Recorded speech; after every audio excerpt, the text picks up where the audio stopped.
क्या हाल है भाई, कैसा चल रहा है सब कुछ? फिर से आप लोग एक बार हम लोग तैयार है किसकी तरफ? ह्यूमन रिप्रोडक्शन को आगे बढ़ाने के लिए, है ना? तो अभी तक हम लोग क्या देख रहे थे पहले, तो उसके बाद मुझे कुछ लोगों के कमेंट आए थे कि सर ये चीज़ें सही हैं, बट कुछ और चैप्टर्स के लिए ऑब्वियस है कि हम लोग एक पैटर्न ले में चल रहे हैं ना, हम लोग एक साथ करेंगे। और मैंने पहले भी कहा, ये दिमाग में नहीं लाना है कि टाइम नहीं है, और ये भी नहीं लाना है कि बहुत टाइम है भाई मेरा तो हो जाएगा, ऐसा भी नहीं करना है। हमें बस फोकस कहाँ होना चाहिए, हमारा फुल फोकस होना चाहिए कि हाँ, जिस हिसाब से हमारा सिलेबस चल रहा है एटलीस्ट उसके अकॉर्डिंग हम फुल फोकस रह के सारे सिलेबस को कवर कर सके। जो चल रहा है उससे भी अगर आप पीछे हो गए तो फिर आप लैप्स करेंगे, आप फिर पीछे चले जाएंगे, दूसरों से पीछे चले जाएंगे। यहाँ आपको 15 लाख लोगों के मुकाबले में खड़ा होना है। 14 to 15 lakh student per year NEET का एग्जाम देते हैं, आपको मालूम है ये बात, है ना? तो आपको वहां पे आके खड़ा होना है। उसके लिए आपको निगेटिविटी को हटाना पड़ेगा, आपको इधर उधर की बातों को हटाना पड़ेगा, नफ्स को हटाना पड़ेगा, है ना? तो सिंपल सी बात है, टॉपिक जिस हिसाब से चल रहा है उससे रोज के हिसाब से डेली बेसिस पे रिवीजन कीजिए, और रिवीजन करिएगा तभी मामला आगे बढ़ेगा। Revision question, question revision, revision question, ये पैटर्न होना चाहिए। जो कर रहे हैं मुझे बताइए कि क्या इससे फायदा हो रहा है कि नहीं हो रहा है। सही बात है, ठीक। अब आइए, अभी तक हमने ह्यूमन रिप्रोडक्शन में क्या देखा? तो सर हमने इंट्रोडक्शन में देखा कि प्राइमरी सेक्स ऑर्गन और सेकेंडरी सेक्स ऑर्गन क्या होते हैं, है ना, डिफरेंसेस बिटवीन, और फिर किसे हम प्राइमरी सेक्स ऑर्गन कह रहे हैं, किसे सेकेंडरी सेक्स ऑर्गन भी कह रहे हैं, और स्पेशली अभी हम किस पे चल रहे हैं? ह्यूमन मेल रिप्रोडक्टिव सिस्टम में चल रहे हैं। और मेल रिप्रोडक्टिव सिस्टम में प्राइमरी सेक्स ऑर्गन क्या है सर? पेयर ऑफ टेस्टिस है। और अब हम उसके स्ट्रक्चर को देख रहे थे, हमने टोटल देखा, हमने एपिडाइमिस देखे, रेटेड टेस्टिस देखे, वासा डिफरेंस, वासा डिफरेंस, इन सारे स्ट्रक्चर्स को देखा, और देखा कि टेस्टिस में स्ट्रक्चर क्या होते हैं, टेस्टिकुलर सेप्टम क्या है हमारा, हम यहाँ पे देख रहे हैं कि सर स्क्रॉटम क्या होता है, स्पॉटल सैक क्या होता है, एक्स्ट्रा एब्डोमिनल टेस्टिस क्या होता है, ये सारी टर्मिनोलॉजी को हमने समझा था।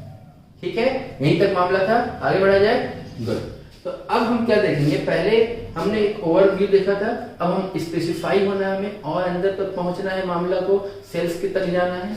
तो हमने आपसे कहा था कि टेस्टिस इन जनरल क्या होता है, अगर हम स्ट्रक्चर देखें टेस्टिस, ठीक है, ठीक। टेस्टिस में क्या होना चाहिए सर?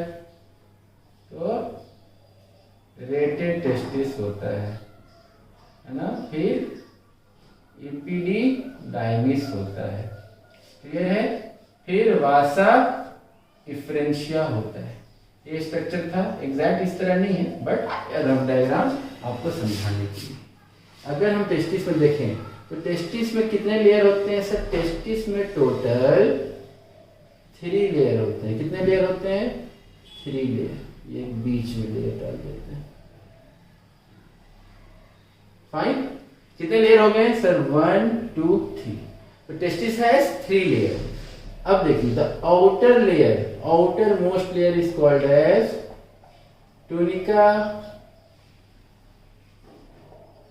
वेजिनैलिस। टूनिका वेजिनैलिस, हमने पढ़ा था वेजाइनल सिलोम, जो कैविटी प्रेजेंट होगी टेस्टिस में, हम क्या कहते हैं? वेजाइनल सिलोम कहते हैं, because of this. The middle one, this one, tunica remains same, tunica albuginea. And the last one, most of the case में लास्ट वन क्या होगा? जो इनर मोस्ट होगा, इनर मोस्ट ही क्या करता है सर? इनर मोस्ट ही ब्लड सप्लाई में हेल्प करता है, जो कि आउटर तो प्रोटेक्टिव लेयर है, तो जो इनर होगा वहीं पे सिस्टम चल रहा होगा ब्लड सर्कुलेशन का। तो the innermost layer will be called as tunica vasculosa. Vasculosa कहां से आया? वैस्कुलर टिश्यू से आया, वैस्कुलर से, वैस्कुलर मतलब जहां ब्लड सप्लाई है, तो वैस्कुलर से वैस्कुलोसा। तो टेस्टिस के कितने लेयर हो गए? Vaginalis is the outermost and this is the innermost. Fine. अब each testis comprises of approx 250 compartments, जिसको हम टेस्टिकुलर लॉब्यूल्स बोलते हैं। जैसे यहां पे इस तरह से, यहाँ पे डिफरेंट टेस्टिकुलर लॉब्यूल्स होंगे। ऑब्वियस आपको यहाँ 250 बना के नहीं दिखा सकते हैं, बट एक एग्जांपल के तौर पे तो ये जो स्ट्रक्चर हमारा दिखा रहा है, देखिए एक सेप्टा की तरह स्ट्रक्चर जा रहा है। हमने फंगस पढ़ा है, हमने देखा है, वहां पे भी क्या होता है, सेप्टा होता है। तो this is a septa like structure, और ये कहाँ है, टेस्टिस में है, and that's why it is called as testicular septum और लॉब्यूल्स। टेस्टिकुलर सेप्टम और लॉब्यूल्स एक ही बात है ना, सेप्टा है, पार्टीशन है। अब हर पार्टीशन में आपके अप्रोक्सीमेट, यहां से मिलेगा सबसे,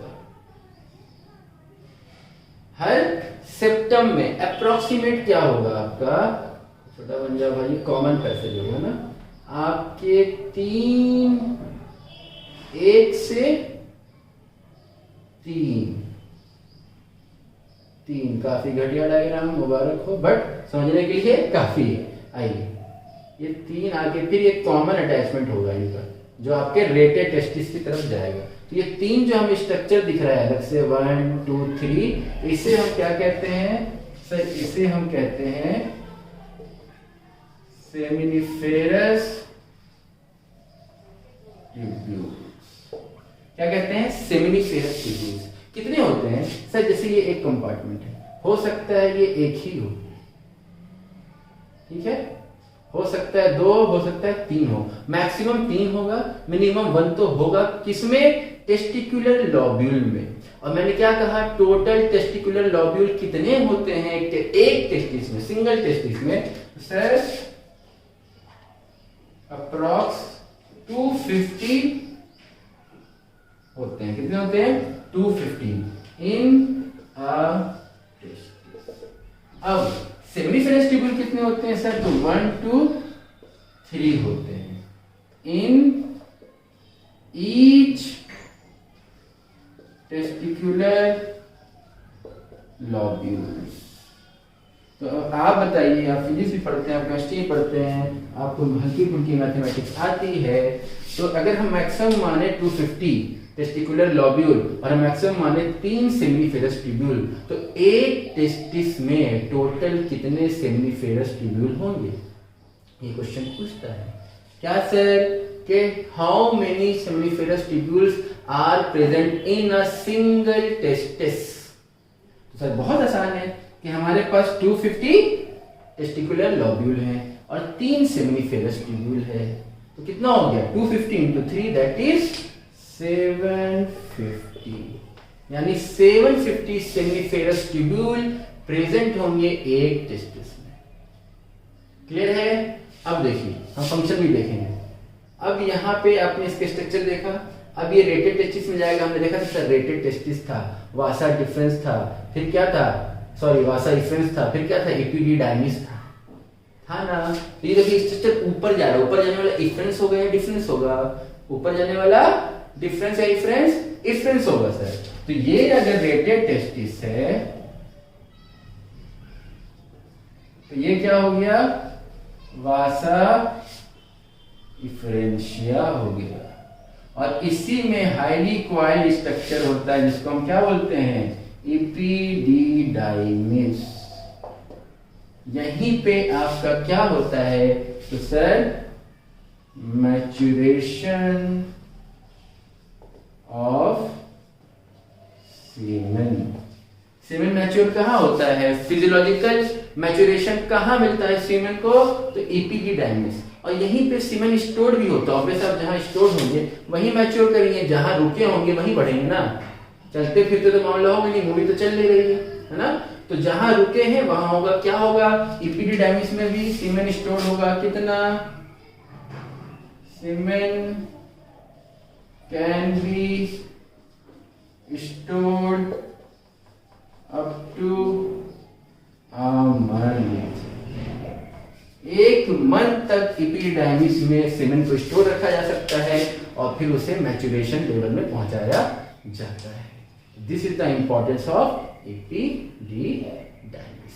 इसमें दूसरा इंपॉर्टेंट क्वेश्चन क्या बनता है, total number of seminiferous tubule. तीसरा इंपॉर्टेंट क्वेश्चन क्या बनता है, the outermost and inner most layer of testis. Clear है? लिख लीजिए।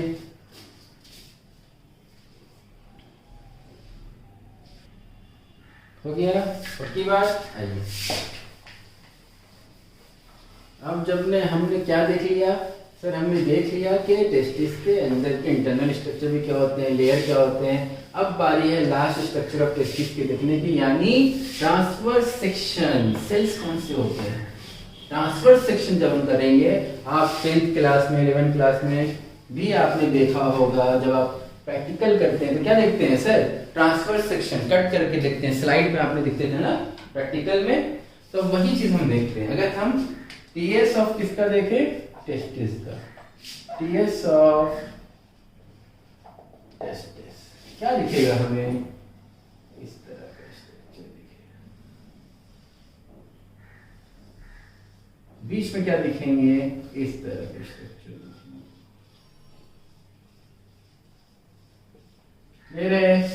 ठीक। अब इसमें क्या होगा? कुछ स्पर्मेटोगोनिया टाइप स्ट्रक्चर होंगे, फिर स्पर्मेटिड्स होंगे, फिर स्पर्मेटोगोनिया होगा। इस तरह से ये स्ट्रक्चर चलता रहेगा। ठीक है, पक्की बात। आइए, फाइन। बीच में स्पेस होगा, यहीं पे स्पर्म प्रोड्यूस होंगे। ठीक है, ये और इसमें भी सब में यही होगा। टीएस है तो सब में ऐसी स्ट्रक्चर आएंगे, इसलिए सब बनाने की जरूरत नहीं है। अब सर ये स्ट्रक्चर हमें बीच में दिख रहा है। बीच मतलब इंटर, दो टर्म होते हैं, inter and intra. Inter school competition क्या मतलब हुआ? Between two school. Intra school competition मतलब विद इन स्कूल, कोई और स्कूल पार्टिसिपेट नहीं करेगा, आप ही लोग पार्टिसिपेट करेंगे, एक ही स्कूल के बच्चे। Inter hydrogen molecular bonding, intra molecular hydrogen bonding.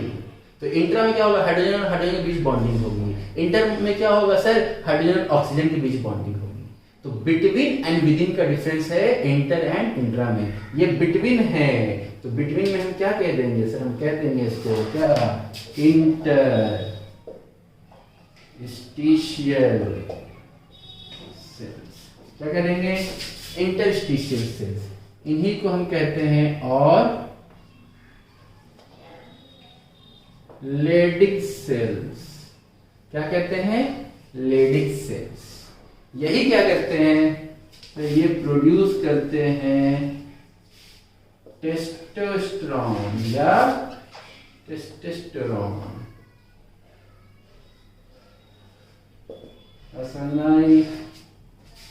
ये क्या है? हार्मोन है। क्लियर है? और इसके बारे भी हमें डिटेल में पढ़ना है। इवन योर क्लास 11th में आपने इसे पढ़ा होगा, केमिकल कोऑर्डिनेशन के में आपने जब डिफरेंट केमिकल हार्मोन्स के बारे में पढ़ रहे होंगे, है ना। टेस्टोस्टेरोन क्या होता है? मेल सेक्स हार्मोन होता है, यही प्रोड्यूस करेगा फिर स्पर्म को। बात समझ में आ रही है कि नहीं आ रही है? तो प्रोड्यूस क्या करेगा? टेस्टोस्टेरोन। कौन करेगा? लेडी सेल करेगा। सर ये जो दिख रहा है, ये सारे स्ट्रक्चर जो हमें दिख रहे हैं, ये दिख रहे हैं, यही क्या है हमारा सर? सेमिनी फेरस ट्यूब्यूल्स है। टी है भाई, टेफ मत समझना, सेमिनिफेरस ट्यूब्यूल है। ये क्या कर सकता है सर? ये प्रोड्यूस करता है। इसी के बाद यहीं पे यहाँ पे आके स्पर्म क्या होंगे? Produce sperm. स्पर्म के लिए हार्मोन कौन? सेक्स हार्मोन कौन प्रोड्यूस कर रहा है? लेडिक सेल प्रोड्यूस कर रहा है सर। कहाँ पे प्रोड्यूस हो रहे हैं सर? सेमिनिफेरस ट्यूब्यूल में प्रोड्यूस हो रहे हैं। तो ये जो सेल दिख रहे हैं, यही बड़े होकर स्पर्म की जगह लेंगे। तो इन सेल को हम क्या बोलते हैं? स्पर्मेटोगोनिया। क्या बोलते हैं? स्पर्मेटोगोनिया। समझ में आई? ओके, कौन मिस कॉल करता है भाई? ठीक, स्पर्मेटोगोनिया। तो सर ये समझ में आ गया। बीच में था इंटरस्टिशियल सेल था, जिसे हम लेडी सेल कहते हैं, और वो क्या कर रहा है? टेस्टोस्टेरोन प्रोड्यूस कर रहा है।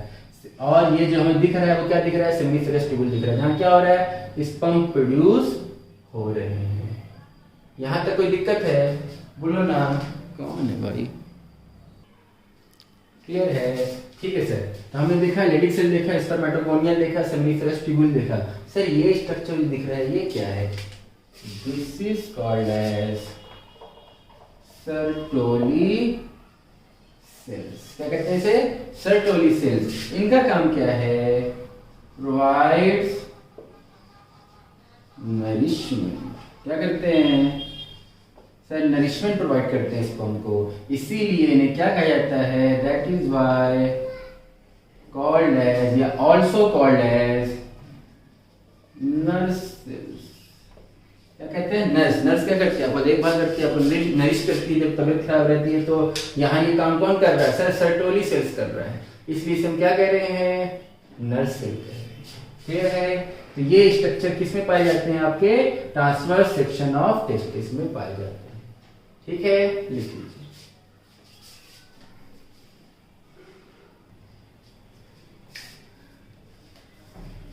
हो गया, अगली बात। चलिए सर, अब हमने इंटरनल स्ट्रक्चर भी देख लिए, तो मोर और लेस हमने लगभग सारे एस्पेक्ट देख लिए किसके, ह्यूमन मेल रिप्रोडक्टिव सिस्टम में प्राइमरी सेक्स ऑर्गन के। ठीक है सर, सेकेंडरी सेक्स ऑर्गन में हमने एपिडिडाइमिस देख लिया, रेटिकुलर देख लिया, बाकी चीजें भी देख ली। लेकिन जो सेकेंडरी सेक्स ऑर्गन में हमारे ग्लैंड्स थे, जैसे कॉपर्स ग्लैंड, जिसको हम क्या कहें, बल्बो यूरेथ्रल ग्लैंड, है ना। फिर आपके क्या था वहां पे, आपका सेमाइनल वेसिकल्स था, प्रोस्टेट ग्लैंड था। सर इस ग्लैंड का क्या फंक्शन है, हमें सिर्फ अभी यही बचा है, बाकी सारा काम हमने देख लिया है ना। स्ट्रक्चर देखा हमने, साथ साथ नरिशमेंट का देख लिया, एक गुबर्नाकुलम एक स्ट्रक्चर होता है वो देखा जो टेस्टिस को होल्ड रखता है।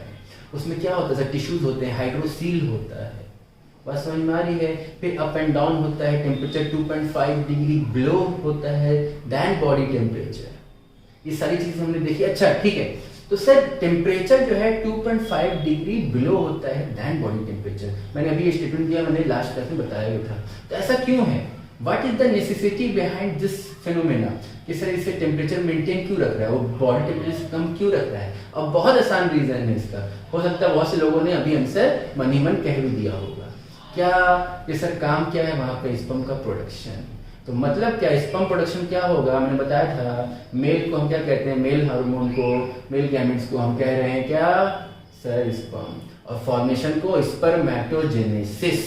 तो स्पर्मेटोजेनेसिस के लिए टेम्परेचर जो चाहिए वो आपके बॉडी टेम्परेचर से 2 डिग्री बिलो चाहिए, इसीलिए वो क्या करता है 2 to 3 degree centigrade body temperature से बिलो रखता है। कौन, स्क्रोटल सैक, स्क्रोटम, है ना।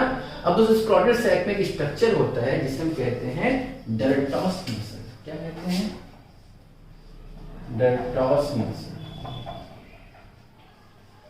डर्टॉस मसल मेंटेन द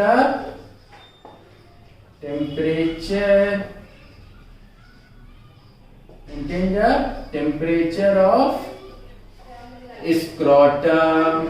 किसका टेम्परेचर मेंटेन रखता है, स्क्रोटम का टेम्परेचर मेंटेन रखता है।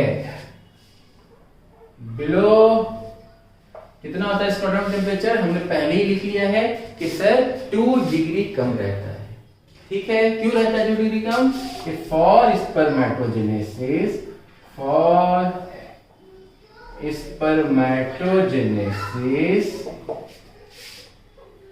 temperature required 2 degree centigrade below than body temperature। Clear है बात, बोलो ना भाई, क्लियर है बात समझ में आ रही है, मामला आसान चल रहा है, सही से पढ़ाई हो रही है, या देखने में आंख जो जा रहे हैं आपके, दर्द देने लगता है ना।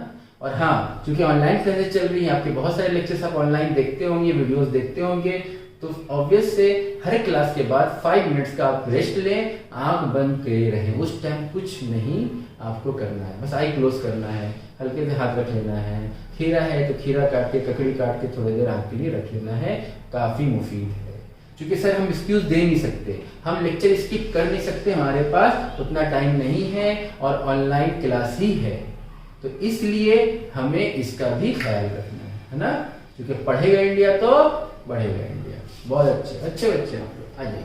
ठीक है, तो इस पर जो मेटोजेनेसिस के लिए 2 डिग्री सेंटीग्रेड बिलो चाहिए बॉडी टेम्परेचर से, वो कौन मेंटेन रख रहा है, डर्टोस मसल रख रहा है। ये कहाँ है, स्क्रोटम में है। यही डर्टोस मसल क्या करता है, जो गुबर्नाकुलम के पास है, वो क्या करता है, during the winter, during the cold, ये क्या करता है, कॉन्ट्रैक्ट करता है। कौन, डर्टोस मसल। ठीक, इसीलिए क्या होते हैं जो टेस्टिस होते हैं वो आपस में क्लोज हो जाते हैं, कॉन्ट्रैक्ट हो जाते हैं, टाइट हो जाते हैं। एंड ड्यूरिंग द समर वो क्या है, रिलैक्स करता है, डेटॉस मसल रिलैक्स करता है, और जब रिलैक्स करेगा तो क्या होगा, टेस्टिस क्या होगा, तो सर टेस्टिस हमारा रिलैक्स हो जाएगा, टाइट नहीं रहेगा, और कोल्ड में ज्यादा कंपेरेटिवली टाइट हो जाता है, जस्ट बिकॉज ऑफ डेटॉस मसल। ये भी इंपॉर्टेंट पॉइंट है, अच्छा याद आ गया। ठीक है, हो गया। अब हमें ग्लैंड की तरफ बढ़ना है, बढ़े, पक्की बात, आ जाओ।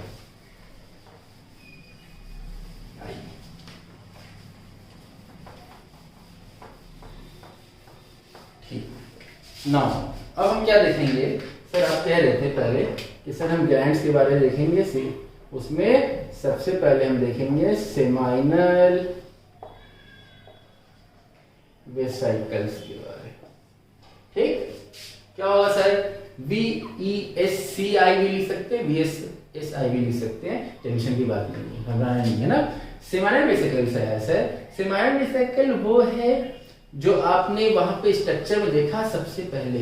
आपको स्ट्रक्चर याद है, हमने बनाया था सेमाइनल वेसिकल बनाया था, प्रोस्टेट ग्लैंड बनाया था, बल्बोयूरेथ्रल ग्लैंड बनाया था, छोटा छोटा स्ट्रक्चर था जो यूरेथ्रा से गुजर रहा था, फिर पेनिस से फोरस्किन के पार्ट से निकल जा रहा था। याद है कि नहीं है, बोलो ना भाई, पक्की बात याद है तो ठीक है।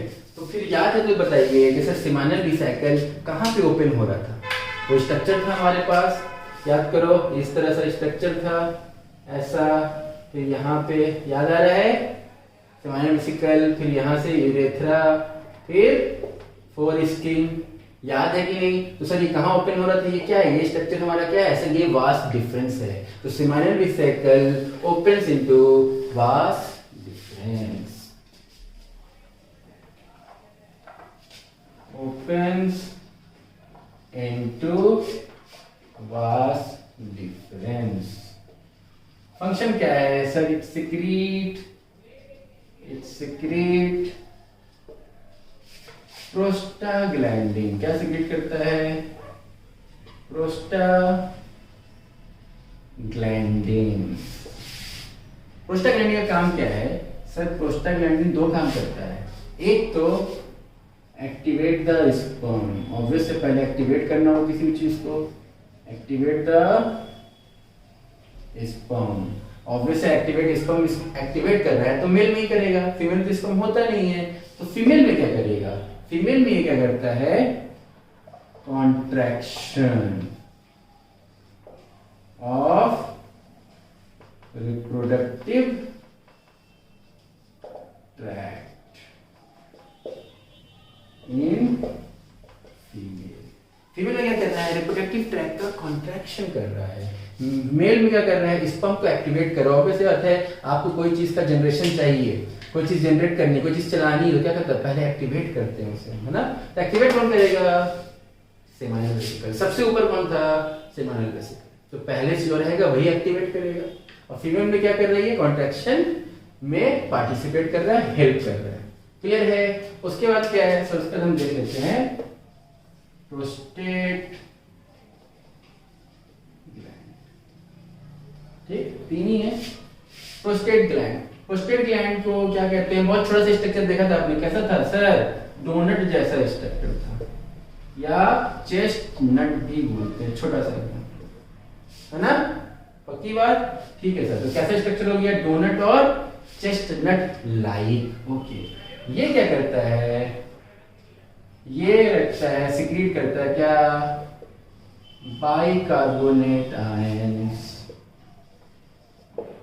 इवन लिपिड्स, साइट्रिक एसिड, इन सारे एलिमेंट को ये क्या करता है, इसको प्रोड्यूस करता है, प्रोवाइड करता है, कौन, प्रोस्टेट ग्लैंड, ठीक है। फंक्शन क्या है, स्पर्म में क्या ऐसा काम कर रहा है, तो सर ये वही काम कर रहा है जो सर्टोली सेल अपना बनाने से पहले कर रहा था, क्या, ये न्यूट्रिशन प्रोवाइड करता है, क्या करता है, न्यूट्रिशन प्रोवाइड करता है, किसको, स्पर्म को, provide nutrition to sperm and also maintain the pH of obviously sperm. अब देखिए क्या हुआ, यहाँ पे पहले एक्टिवेट हुआ, कोई भी चीज एक्टिवेट हुई, अब वो चल रहा है तो उसको क्या चाहिए, उसको न्यूट्रिशन चाहिए, थक जाएगा तो न्यूट्रिशन चाहिए ना। आप कहीं निकले, आपको किसी ने चालू किया, बोला, बहुत उत्साहित किया, मोटिवेट किया, आप चल पड़े, थकिएगा ही कहीं ना कहीं। वहां पे आपको फिर क्या चाहिए, न्यूट्रिशन चाहिए, खुराक चाहिए, वो गदा चाहिए, कुछ ना कुछ तो चाहिए। वो कौन देगा, उसके बाद वाला, उसके बाद कौन है, प्रोस्टेट ग्लैंड है।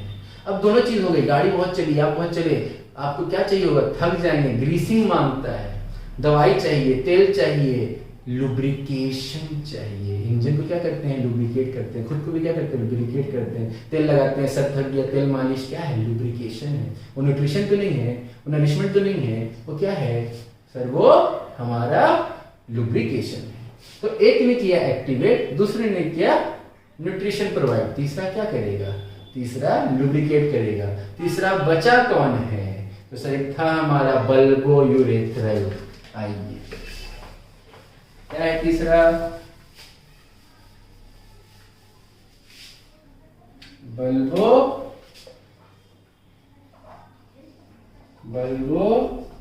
यूरेथ्रल ग्लैंड, याद है, also called as Cowper gland. ठीक है, दोनों नाम सेम है, Cowper gland and bulbourethral gland. Confuse नहीं होना, एग्जाम में कुछ भी दे दो। और फिर हम जो आगे फीमेल रिप्रोडक्टिव ट्रैक्ट पढ़ेंगे तो फिर हम कंपैरिजन भी पढ़ेंगे, how they are related with the female glands. Clear है। आइए, तो सर आपने पहले ही बता दिया कि इसका फंक्शन क्या है। तो ये क्या करता है sir, it lubricates the sperm, ये स्पर्म को लुब्रिकेट करता है। क्लियर है, पक्की बात, लिख लीजिए।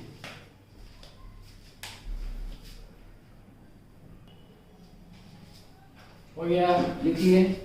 ठीक है सर, तो अब हमने सारी चीजें पढ़ ली। अब हमें क्या पढ़ना है सर, स्पर्म से क्या कोई डिफेक्ट होता है क्या। स्पर्म एक्चुअली बोल किसको रहे हैं, आपने दो नाम सुने वहां पे, सीमेन सुना है ना, सेमाइनल वेसिकल सुना, यानी जिसे हम सेमाइनल प्लाज्मा भी बोलेंगे, जो रिलीज होगा वहां से।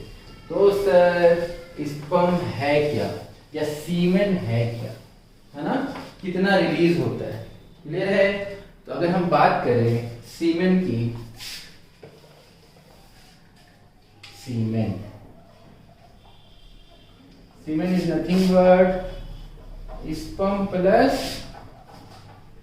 seminal plasma, इसके कॉम्बिनेशन को हम क्या कह रहे हैं, सीमेन कह रहे हैं। तो सर जो ह्यूमन स्पर्म होता है या ह्यूमन सीमेन होता है वो कैसा होता है, बेसिक होता है, एसिडिक होता है, कैसा होता है, कौन बताएगा। बेसिक होता है, एसिडिक होता है। हमने देखा कि पीएच को मेंटेन कौन रख रहा है, तो सर पीएच को मेंटेन रखता है प्रोस्टेट ग्लैंड, है ना, न्यूट्रिशन भी दे रहा है और मेंटेन भी रख रहा है। और पीएच कैसा है हमारा, तो पीएच कैसा होता है सर, पीएच होता है 7.3। तो क्या होगा, स्लाइटली अल्कलाइन। ठीक है, एग्जाम में अगर स्लाइटली अल्कलाइन ऑप्शन है तो स्लाइटली अल्कलाइन होगा, बेसिक है स्लाइटली अल्कलाइन नहीं है तो बेसिक होगा। क्लियर है। ऑप्शन के अकॉर्डिंग आपके आंसर चेंज होते हैं, तो इसको आराम से इसी लिखा जाता है, आराम से समझ के करना है ना। ठीक है, तो जो सिंगल इजैकुलेशन जो होता है ह्यूमन मेल्स में, स्पर्म का जो सिंगल इजैकुलेशन होता है उसमें approximate 3 to 4 ml of sperm release होता है। कितना, इन सिंगल इजैकुलेशन, या single ejaculation equal to 3 to 4 ml। एक मिनट, ठीक है, ओके, सॉरी, ठीक, 3 to 4 ml रिलीज होता है। अब आइए सर, इजैकुलेशन है, सिंगल इजैकुलेशन में 3 to 4 ml रिलीज हो रहा है, स्पर्म रिलीज हो रहा है, और सीमेन रिलीज हो रहा है, सॉरी।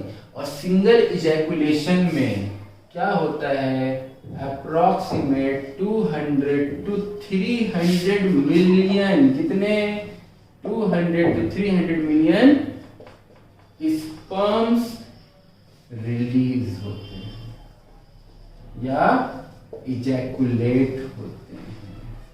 किसमें? इन अ सिंगल इजैकुलेशन, यानी 3 से 4 ml सीमेन में कितना स्पर्म है? 200 to 300 million sperm.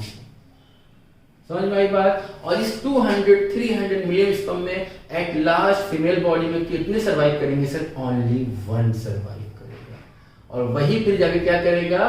Fusion of gametes, fertilisation में पार्टिसिपेट करेगा, यानी बाकी सारे इतने hundreds of millions of sperm destroy हो जाते हैं। वो भी हमें देखना है हाउ इट हैपेंस। तो कितने कंपटीशन है भाई? हर जगह कंपटीशन है। तो जो सबसे सही होगा, तो सर कैसे पता चलेगा कौन सा स्पर्म पहुंचा, क्यों पहुंचा? ऑब्वियस सी बात है, जो सबसे ज्यादा मोटाइल होगा, जो सबसे ज्यादा एक्टिव होगा, जो सबसे ज्यादा पीएच जिसमें मेंटेन होगा, न्यूट्रिशन होगा, वही पहुंचेगा। तो मतलब क्या हुआ सर? चाहे बॉडी के इनसाइड हो या आउटसाइड हो, कंपटीशन हर जगह है। उसके लिए आपको फिट रहना पड़ेगा। पढ़ना है तो हमें फिट भी होना ही होगा। ऐसा नहीं हो सकता हम खाना पीना छोड़ के सिर्फ पढ़ रहे हैं तो हम कंपटीशन में आगे बढ़ जाएंगे। बिल्कुल नहीं हो सकता। क्यों? क्योंकि हम lakhs of nutrition, mall nutrition हो जाएंगे, न्यूट्रिशन कम हो जाएगा, नरिशमेंट कम हो जाएगा, तो फिर हमारी बॉडी की नीड कम नहीं हो पाएगी, हम पीछे हो जाएंगे। तो हमें हर चीज को बैलेंस करके चलना है। समझ रहे हो भाई? ओके। तो 200-300 मिलियन स्पर्म होते हैं in single ejaculate, that is 3 to 4 ml में होते हैं। तो सर नॉर्मल फर्टिलिटी के लिए क्या चाहिए? फॉर नॉर्मल फर्टिलिटी, जो आपके इतने स्पर्म हैं उसमें एटलीस्ट 60% should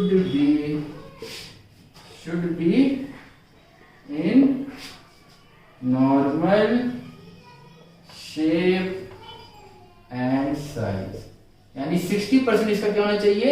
नॉर्मल शेप और साइज में होना चाहिए। And 40% must show vigorous motility। Again motility term हमने बहुत बार सुना है। क्या होता है मोटिलिटी? एक्टिव, चलना, मोटाइल, है ना? तो हमारा मेल स्पर्म कैसा है? मोटाइल है। विगोरस मोटिलिटी, बहुत ज्यादा एक्टिव होना चाहिए। 40% बहुत ज्यादा एक्टिव होना चाहिए, 60% नॉर्मल होना चाहिए, तब जाके कहीं फर्टिलाइजेशन के चांस है, यानी तब जाके वो एक स्पर्म पहुंच सकता है, फर्टाइल हो सकता है। अदरवाइज इनफर्टिलिटी हो जाएगी। किसमें? मेल में भी हो सकता है। कैसे? कि सर अगर स्पर्म में 3 to 4 ml जो रिलीज हो रहा है उसमें हो सकता है 200 to 300 मिलियन स्पर्म रिलीज ना हो, कम हो जाए। कितने कम हो जाए? अगर 20 मिलियन हो जाए, लेस देन 20 मिलियन, है ना? 200 से 20 मिलियन में आ गया। तो अगर 20 मिलियन से कम है आपका स्पर्म काउंट, तो उसे हम क्या कहते हैं? उस केस को हम कहते हैं ओलिगोस्पर्मिया। क्या कहते हैं? ओलिगोस्पर्मिया। हम जो देख रहे हैं, जो हमारा सीमेन रिलीज होता है, उस सीमेन में कितने स्पर्म होने चाहिए? यानी 20 मिलियन से ज्यादा होना चाहिए, वरना इनफर्टिलिटी के चांसेस हायर होते हैं इनमें। क्लियर है?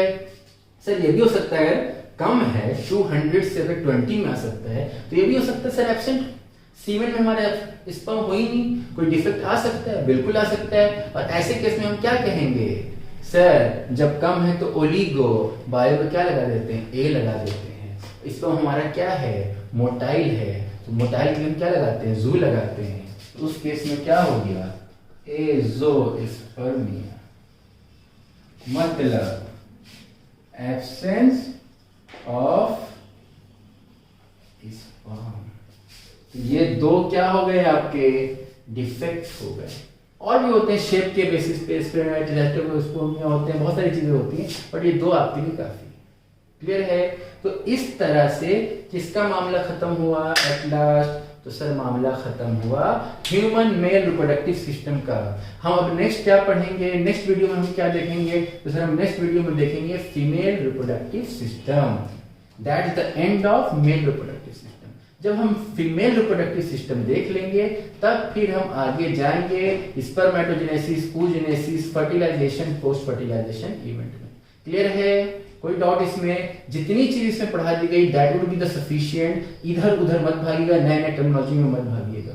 अनटिल अनलेस आपको एनसीईआरटी में मिल रहा है या बहुत इंपॉर्टेंट लग रहा है तब। ठीक है, चलिए।